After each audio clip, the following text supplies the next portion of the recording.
Ghost stories? Nah. We don't have anything like that around here. We do have the story of Jacob, but that's about as close as you'll get. You really want to know? Well, I'm not supposed to tell you. But, alright, just no interrupting. I don't have the patience for it. How to describe Jacob Emory? Well, I guess you could say he was the kind of guy you could never take notice of. This isn't to say he was a bad kid in any sense. Many people in this town thought he was the most reliable person for an odd job in the state. But he never really excelled in anything. He was the living proof behind the statement, Jack of all trades, ace of none. Most of this was due to his lack of will. He dabbled in damn near anything this town could offer him. Automobiles, radio operation, store management, what have you. But he never really stuck with anything. His friends and workers went after him about it a number of times. But everybody got the same unsatisfying response. It just wasn't enough. Needless to say, any friends he kept were either very patient or never spoke of the matter altogether. It was probably inevitable, then, that Jacob would leave to go abroad. I don't remember where he went, but I think Gertrude down the street knew before she passed on. You'll have to scout someone else if you ever get curious. In any case, no one even tried to stop him. Everybody thought that a little travel would stamp the ambition out of him, or else feed it until it was no longer an issue. Hell, we even gave him a sending-off party, which I thought was pretty nice of everyone. So anyway, he was gone for 6, 7 years? I can't remember. You'll have to check with someone else about that too. Anyways, he came back eventually, and he had changed, obviously enough. He was amiable, energetic, smiles all the time, and we all quickly learned why. He showed us a souvenir he'd brought back. A solid black stick, the length of a pencil, but the texture of chalk. We all wondered why on earth such a simple thing would prompt such a spring in his step, until he gave a demonstration. He took a piece of paper, and with the stick... God, there's gotta be a better word for it. With his stick, he drew a crude circle. It dropped and rested on the board of the paper, like a stone. It didn't leave the paper, but it acted out on it, sort of like an old movie projector on a screen. Son, I know how crazy that sounds, and if you feel like playing skeptic, then you can leave an old man to his craziness, but I know what I saw. Even if everyone's been hushing it up, and that stone he drew dropped. Jake even passed around the paper, and as it was being passed, it rolled around as the paper got tilted. None of us had any words for it. Hell, what was there to say? But he continued drawing demonstration after demonstration for us. Stick figures in various pageants and plays, doing everything from fighting each other to making perfect human pyramids. And we all thought it was incredible. That was all the go-ahead he needed. He announced that he had planned to put on shows to pay for rent and food, or he would draw anything the crowd members wanted. That we talked to some length about, and he eventually convinced us that it would be safe, his drawings ethical, the practice lucrative and unique. And the intention would not go anywhere outside of the town's borders. If I had not been so swept up in the moment, I might have read the signs right then and there, and saved the sorry son of a bitch by snapping the terrible thing in half. But I was younger. We all were. And we saw no problem with encouraging him with what we all saw was an incredible experience to be shared with everyone else. Now, we didn't have any big radio or television connections, mind you, and the internet wouldn't come around for another decade. He did what all people on a shoestring budget do. He advertised his show with flyers. Flyers not might mean anything to you city folk, but in a small town, they gain a fair glance over from time to time. And what's more, Jacob managed to stick out by having his little figures jump up and down and whatnot to get people's attention. His first show must have got nearly 60 or so people. Probably a lot more than that. And his shows were fantastic. Someone would shout out a scene from a play or a comedy sketch, and Jake's hand would fly over a white wall like a bird. He'd been holding back when he made that stone, that's for damn sure. His illustrations were all spot on, and he can make incredible human figures in minutes.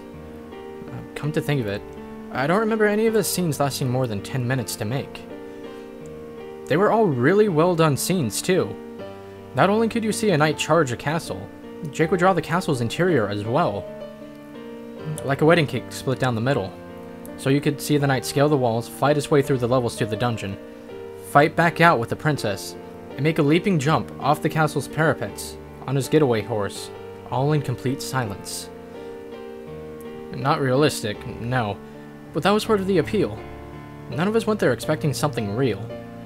When a scene or a sketch was finished, either the characters would leave off the wall, or he'd cover the wall with white paint. This was good, in a way. It gave these shows a time limit, so that when he'd finish with all 4 walls in the room, everyone knew the show was over until the paint dried.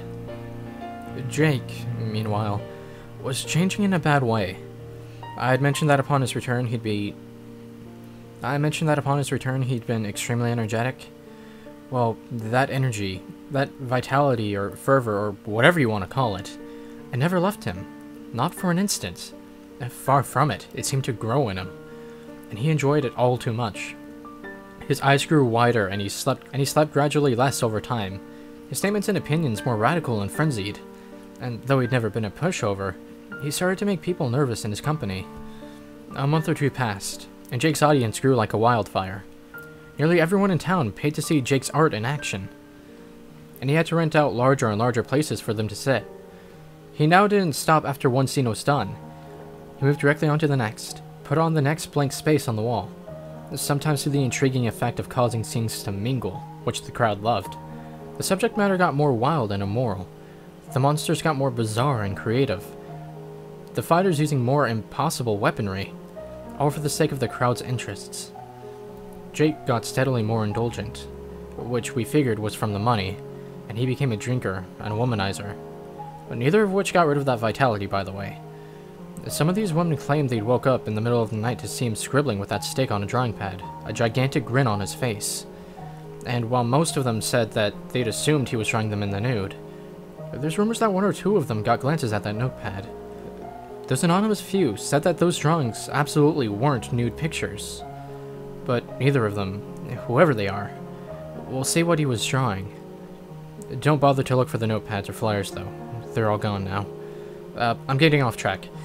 Point is, he was hitting the bottle, and that's important, because it was that drinking that would eventually ruin everything.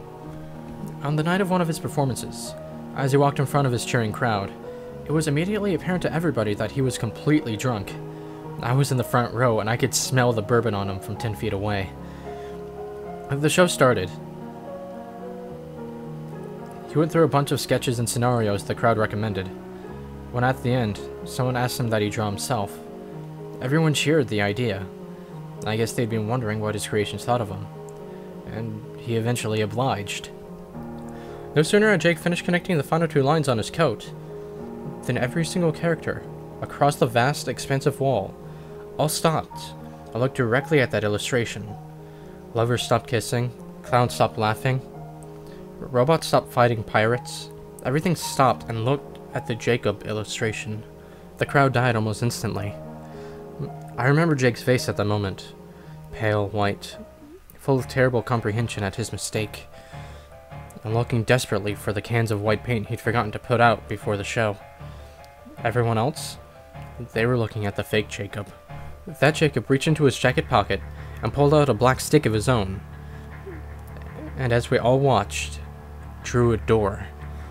He pushed on his side, and the door swung open, allowing him to walk through onto the floor of the auditorium. The rest was absolute hellish pandemonium. People screamed and ran for the exits as Jacob's characters, both those currently on the wall, and those which had previously left before being covered up, ran out of their own exit, throwing pies, shooting lasers, blowing fire and poison, and the impossible. I was near enough the exit to escape, and gave only one backwards glance. The scene will haunt me forever. Jacob Emory was being dragged by his creations, kicking and screaming through the door his copy had made. The auditorium burned down, obviously enough, but I have no idea how many characters escaped, what happened to the fake Emory, or how many people died. The fire brought the fire department from the nearest cities up to over 100 miles away. They, in turn, brought the police force, which brought the government, which hushed up everything. They took the flyers and any art Jake had made, and swore everyone to secrecy, or else life detainment. The fire was blamed on a cigarette in the garbage during a basketball game, and we all eventually went on with our lives.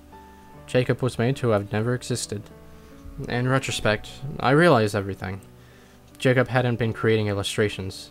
Illustrations don't move, much less act or attack. They're just images people see. Shadows made to look like real things. Jacob was making life. Actual thinking things in some alternate dimension. Using a power that was never meant to fall into mortal hands. He got drunk on his power. His punishment was probably well deserved. Incidentally, the government screwed up on 2 different accounts. They did a damn good job silencing everyone, but proof remains. The ruins are still there, you know. The auditorium's ruins. I hear they're going to start reconstruction soon, which will wipe out any remaining evidence someone can definitely see. But I went back there once, several years after the fire. Just once. Amidst the rubble, covered in ash, I saw something squirming. I looked closer. It was Jacob Emory's hand on the wall. Exactly like it had been 3 years ago. It was sweaty, but calloused, I remember. But it was constantly flailing. As if the body it was supposed to be attached to was still writhing in flames. And that was mistake number 1. Number 2 was those creations. Like I said, I don't know how many escaped, nor how many the government agents found and caught. But I will only say this. Those tall grass meadows on the outskirts of town, don't go into them. Ever. You were asking about those white figures you've seen at night? Well, this town doesn't have ghost stories.